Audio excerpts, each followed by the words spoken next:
All right, we are at 502 Nehalem in Rockaway Beach, and we'll do kind of that outside loop, then kind of a quick little peek and the inside, and then we'll do a little neighborhood walk. So nice, big wide driveway. And there's a fence here to access into the backyard, a doorway through the garage that takes you into the backyard, and then the side yard kind of loops around, and there's going to be access over there too. It's vinyl siding, and kind of a mix of windows here. So vinyl windows.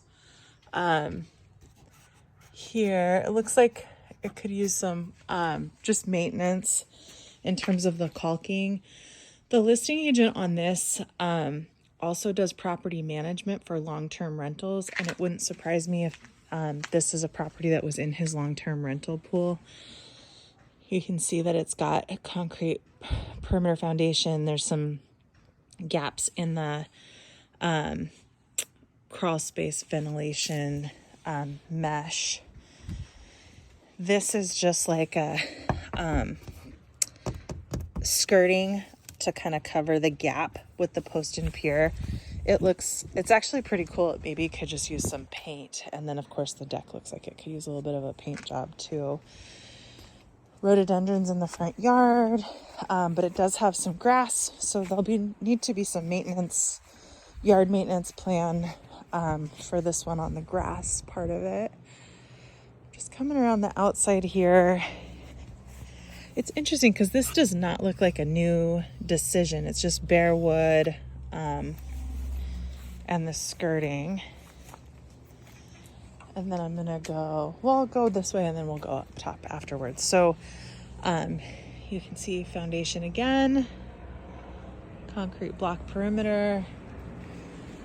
Here's a vinyl window with some pretty significant dry rot. Chimney, which is interesting. It has this big old chimney, but I think it's just an electric insert in the fireplace. And then this mystery deck, which is Trex, but also pretty weathered. Hard to guess. It seems like maybe there was a hot tub here, but it's just kind of a weird location.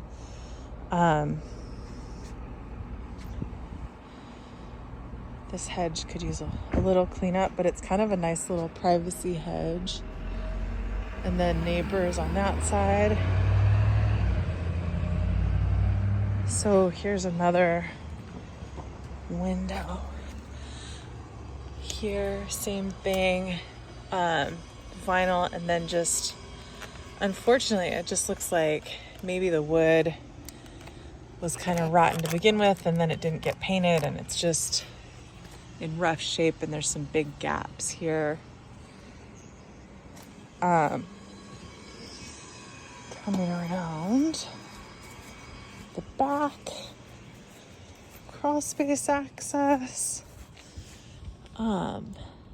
I am a little hesitant to dig into that. It doesn't look like it's been well. There's some big gaps there. And I just don't really want to meet anybody on the other side of that. Forgive me for being hesitant.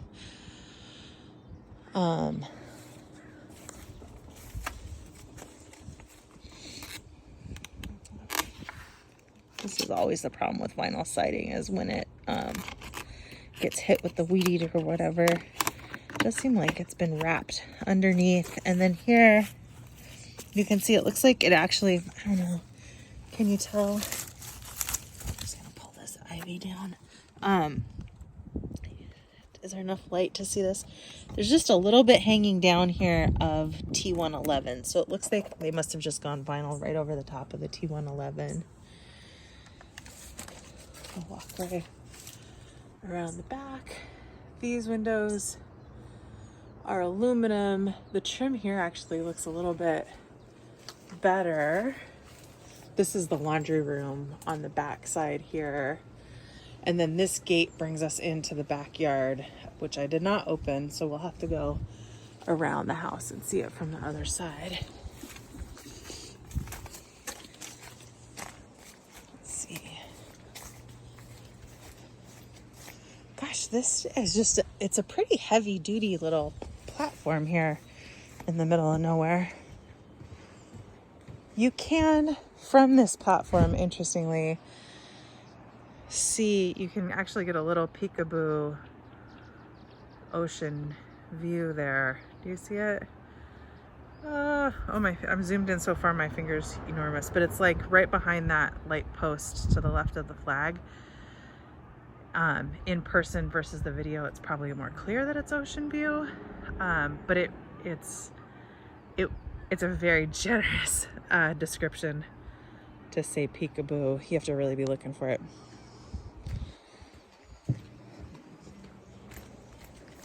All right, let's go up these steps. So there's been just a couple of replacements, and I think that is kind of my suspicion in that long-term rental, that when the tenants moved out and they decided to sell, they probably just kind of came and did the major patches. But it does seem like, again, like just some gapping. There's no trim. This trim doesn't seem particularly rotten. It's just that maybe here it's getting a little soft. It just needs caulking. And this is a big aluminum window rather than the vinyl.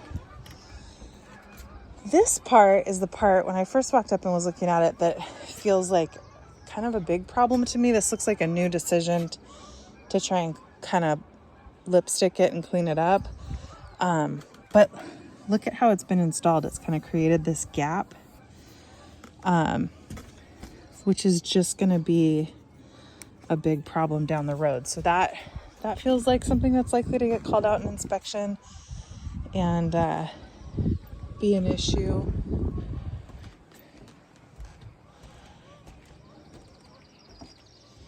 Here we go. Coming inside, here's another one. This one actually looks pretty good. Probably could use some, just keep an eye on all this caulking and a fresh coat of paint. Not bad there. And then you can see what I mean about those kind of lipstick fixes. So they didn't actually jump in and address the whole door being rotted out, but just the fascia trim. The other side's a little better, but really it needs a new front door. So it has a super cute little entry space.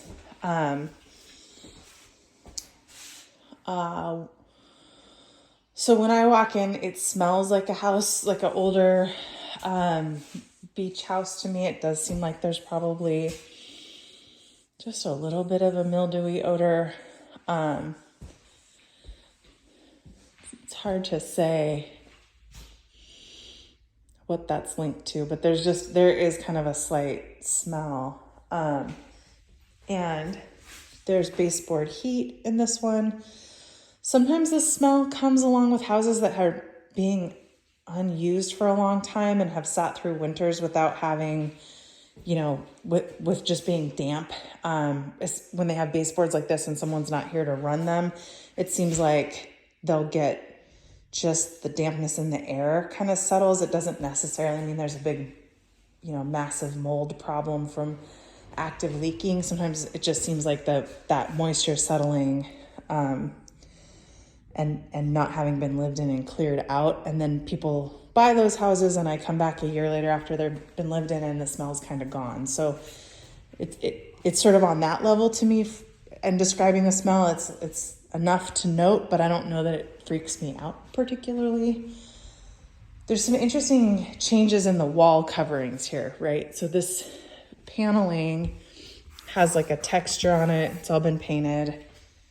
And you kind of come around and then around the fireplace at some point, there was a remodel where there's some textured sheetrock a little bit of a beadboard inlay. This window is vinyl. The seal is, looks like may have, I don't know if you can tell with the screen there, but it looks like the window seal. See how it's kind of foggy? Not a super big deal, but you'd see it if you're in person, so I want to call it out.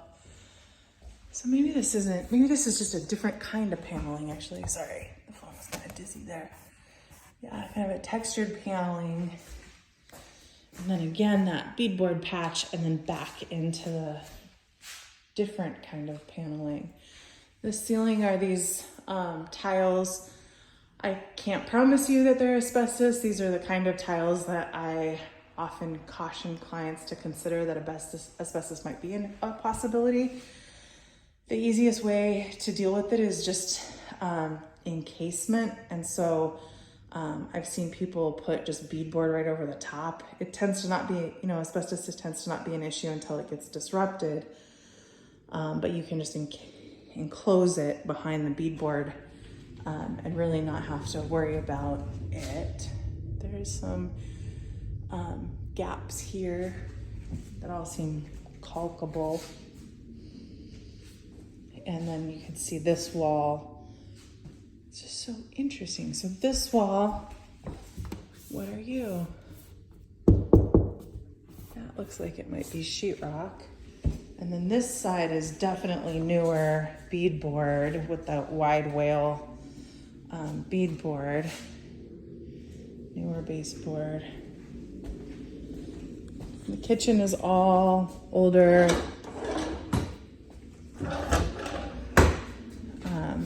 Cabinets, countertop. Here's your kitchen sink view, is back out at the ocean, towards the ocean there.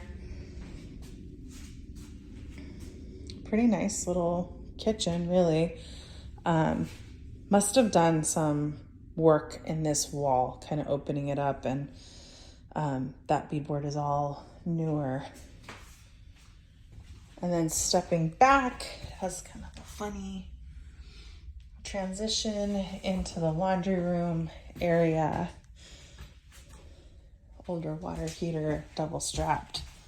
Looks good. This is a company that's very like a plumber that gets used a lot here, so it's kind of nice to see that. These are those back windows I was talking about on the back side of the house that sat up pretty high. And then they have the small washer and dryer, but there's certainly no reason that you couldn't go with the full set if you wanted to. A random cabinet. And then this window number 2, and then this opens into that backyard. So now we're on the other side of that gate. This is the gate that I hadn't opened, which apparently wasn't locked. And then here's one more little window. Kind of the same issues back here. And there's all this concrete, so steps down and then a little walkway that will lead into the garage. And then this kind of walkway planter. This is very cute and a pretty good size. There's some pretty significant sloping to this concrete. Is that coming through? You can see how it's kind of pulling away here, and it's definitely angled as you step out. There's another little gap in the vinyl, and you can see that T111 in there. Weird too. And this is classic Coast hardware. All right, let's see. So then going back through the house, here's a panel. What do you have?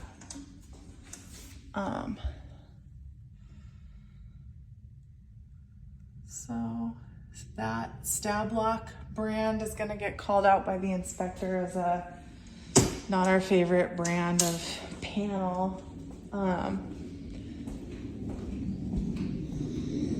And they're likely to make a suggestion that that get upgraded or changed out. Here's bedroom number 1, access to the crawl space.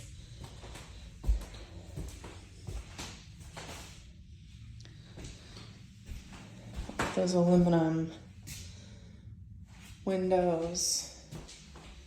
One little closet in here. Just the heavy wood paneling. Doesn't have the door. Baseboard on this side. You can do, that probably fits a twin size bed to the side of the baseboard. Or on this side, you could probably do a full depth wise. Like, so if you wanted to try and do a bed on that back wall by the window and coming out, I think you could probably do it here to the left of the window. But it's not super plentiful like that. You could probably do a full, maybe a queen. But your best bet would be to go from this wall back as you're thinking about furnishing. It's not a very big room. Next in the middle is the bathroom. And a little more light. So this looks like, hard to know if it's sheetrock underneath here. It's got this older wallpaper, the tiniest. This is so narrow. Like, I bet that this is 16 inches from the back to the front, and then it kind of bumps out a little bit.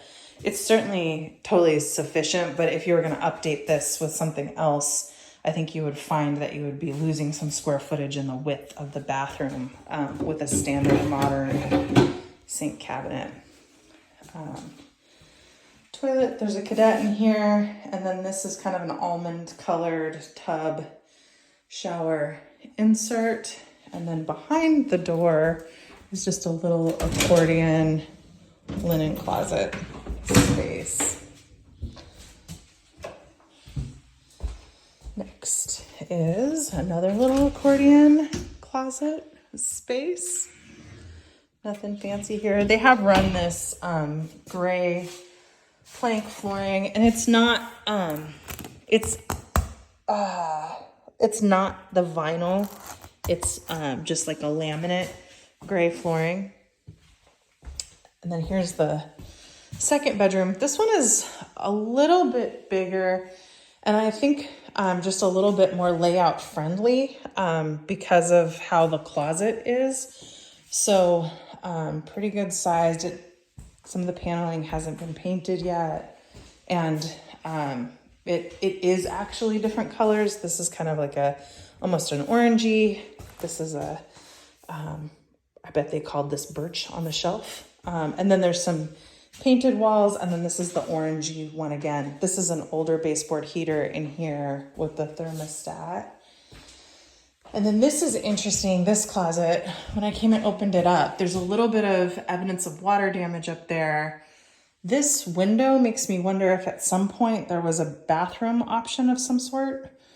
Hard to know if that would be possible to recapture, but it backs up to that other bathroom. That other toilet is here, and that other little sink is here. So potentially, you could probably get another little powder bathroom in here, and then maybe grab that hallway closet as a closet for this room if you wanted to. So it's kind of an interesting floor plan question. That closet does have a door in this room. And the ceiling is a different acoustic tile. That bigger bathroom and the hallway have the same. And then this bedroom has the same as the kitchen and living room area. Okay. So now, the little spiral staircase. So this is where I don't think we've counted this bedroom. It's one of those kits. And so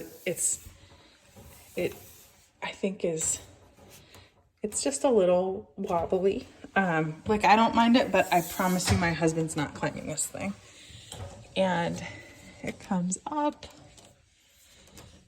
and they've got it set up with beds up here. There's no version of an appraisal that is going to count this as a bedroom. You have to have a ceiling height of 7 feet.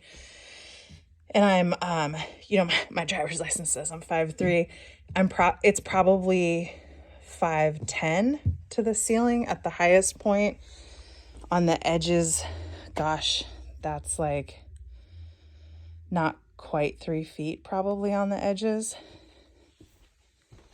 And then, interestingly, these are the ladder stairs that are in the first smaller bedroom that we looked at. We could see that ceiling hatch. I'll go back and show it to you again. It makes me wonder if they converted. I'll go downstairs and talk through what I think might have happened, because it'll be easier if I'm pointing to it. And then there's just one little window over here. This gives us a little peekaboo at the roof, which is looks like it's lost some granules and it has some moss, but really hard to get a life expectancy on the coast. The inspector is much better at that than I am. It's not a new roof. And then this looks like they've just added an air conditioning unit right into the wall there. Okay, let's go down and I'll tell you my wacky theory about what's happened. So I think that this space where the stairs are behind the door, that this wall used to come across, and that was the closet for that other room. So in the bigger room where this bump out is, I think that there may have been closet here at some point. And then the current closet may have been that bathroom set up at some point. That's my wacky guess. And then here is where that stair set is in the other room. So, see what I mean about the little electric? I guess it's not electric, right? It must be propane, a propane fireplace. And that explains the tank. Putting that all together, my mistake. So propane fireplace insert, and that's it. Let's do, I think I missed the garage. So let's pop out. We'll just take a quick look at the garage. It is on an automatic opener. It has the door that leads into the backyard. This is what the siding looks like underneath the vinyl. Some version of that. Here's the door on this side that takes us out back, just to give us a little more perspective. And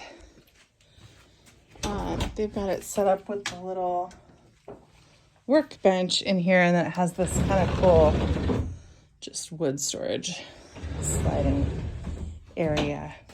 Hose in here.